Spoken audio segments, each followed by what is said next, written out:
something different today. Acquired an Amstrad CPC 464 right here, as you can see. It's actually my mate Raj's computer, sitting there doing a video in, standing there doing a video in rather. And what we're going to do, I'm going to tell you about it, which has come out in 1984. Very immaculate condition, as you can see. All works fine, absolutely brilliant.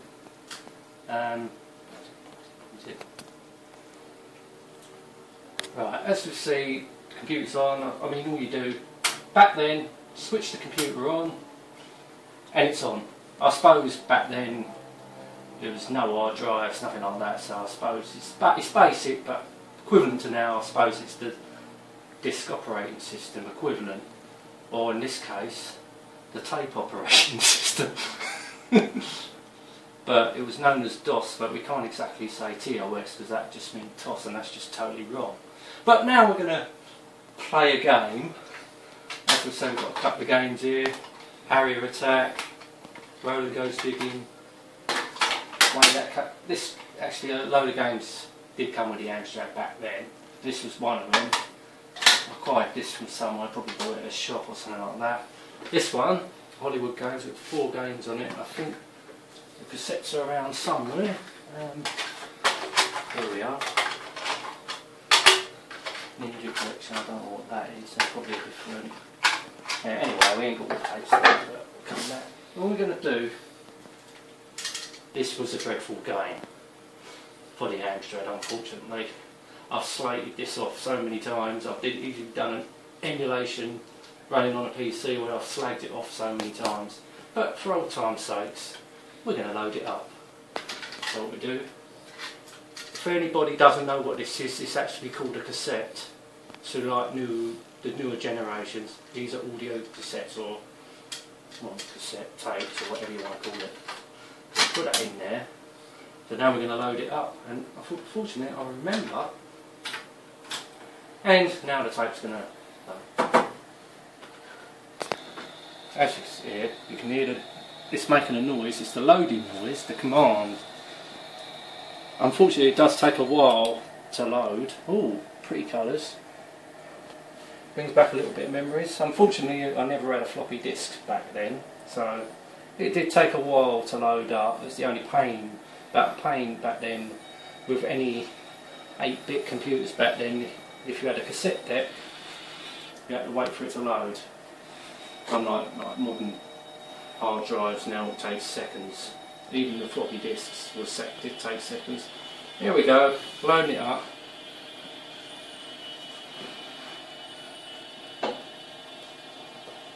Let's say it's loading up the title screen, I suppose you say. I suppose that's what you call it. And when I saw this load up, I thought it was going to be a really good game. It takes forever to load the time. It's such a while since I've had one. I think the last time I had one of these computers was 1994, which I sold. That's the last time I owned an Amstrad. I've had 3 of these in my time. Well, goodness, this will be the 4th now. But yeah, good. Yeah, this is an original. This is the original because this is one with the thicker keys. I mean, the newer models, the keys were slightly thinner, and I had the thin version of the thin key version, which is nice. But this is the actual keyboard, and when you feel it, touch, it's a nice feel to the keyboard. It really is nice, clicky, feels nice. I mean, we'll compare it to my modern keyboard. This is from my PC, and look, there's, well, I've got 100 more keys now. I mean, this is just the basic 4-key layout back then. These are the function keys, aren't they? These were, or was it a numeric? Now, something these ones I didn't, all other computers, even the Commodore 64, had function keys. I noticed this model didn't have function, perhaps it didn't need function keys. Weren't really important, but I do like the colours. I like the escape key was red, You know, it's always thought of it as the danger key. You don't push that unless. I like the green, I like the blue enter keys. That really make it. Oh bloody hell! Me waffling on. We can hear the music. It comes out of a little speaker here. Amstrad. That's what. I mean, that sounds alright. I can't, for the time, can't complain about this. It sounds alright. So I think. Oh, here we go. Push the key. Outrun traffic controls.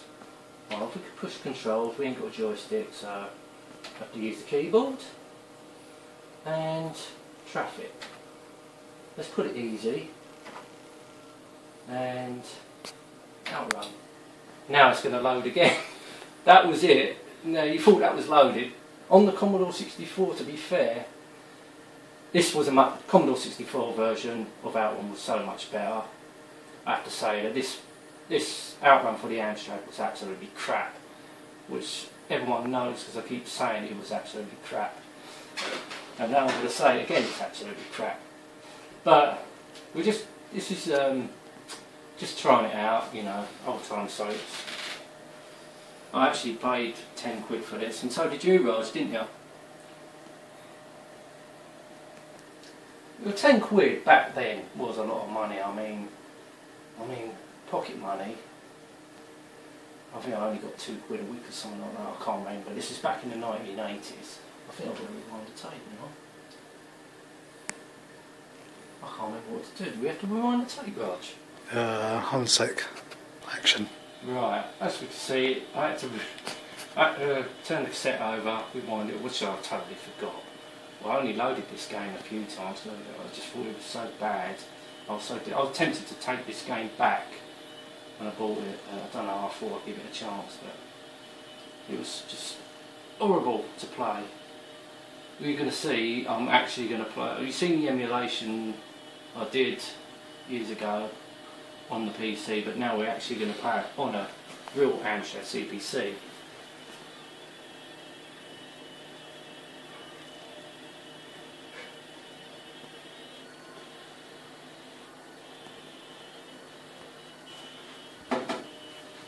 Action. Action. You can do a commentary, Raj. That's the sound effects, that is. As I'm going to say again, I mean...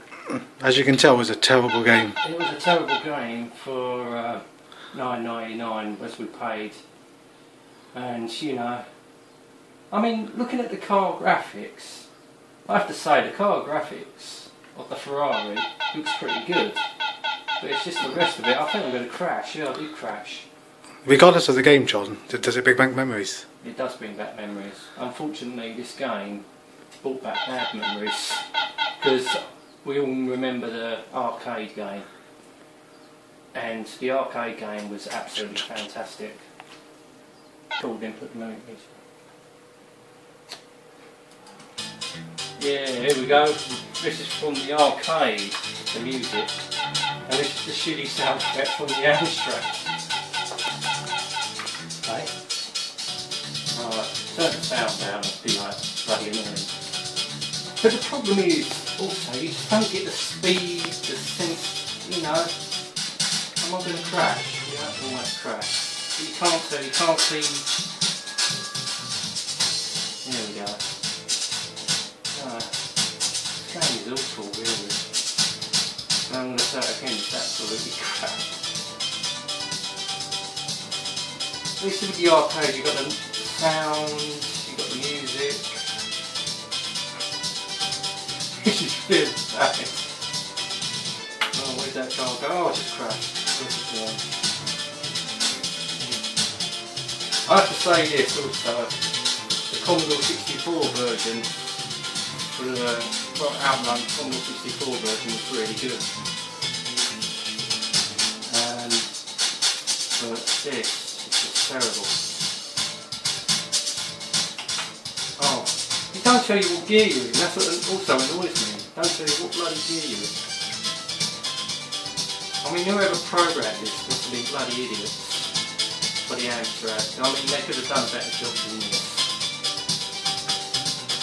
now crashed. It did, when you bought this game, it came with the audio CD with the original soundtrack from the arcade. And I suppose they just done away with the crap sound effects for this game because it was terrible. But it also comes, like the Commodore 64 version come with the audio. I think it comes with all versions, even the ZX Spectrum, I believe.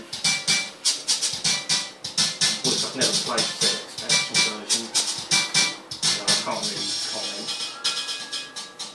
I'm going to run out of time anyway, so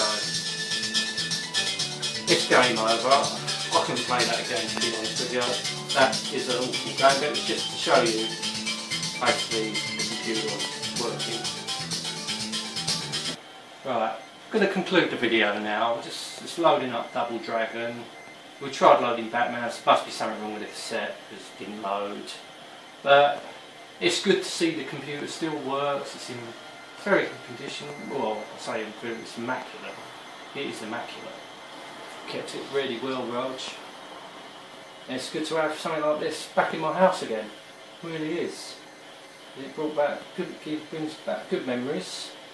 Gaming days.